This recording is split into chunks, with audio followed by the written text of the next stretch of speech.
जे फुलगम्मा के जे सर छलखिन श्याम शाह जी, जिनका 2 दिन अगाडि हेलीकॉप्टर प्लेन सबके मैनेज करैत करैत अपने के जैसे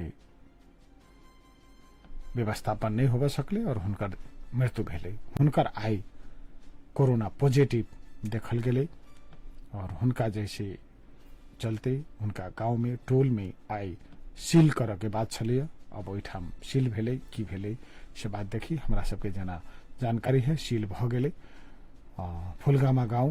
तो संपूर्ण फुलगामा वासी सबके हम आग्रह अनुरोध करबे कि जै ठाउँ अपने सबके जैसे कोरोना संक्रमित भेटल है अपने सब सजग भकर रहू। जना ललिया में भेले, अपने के फुलगामा में भेले, मठियानी में भेले, लगायत बहुत जगह एहन है कि अपने सब देखू।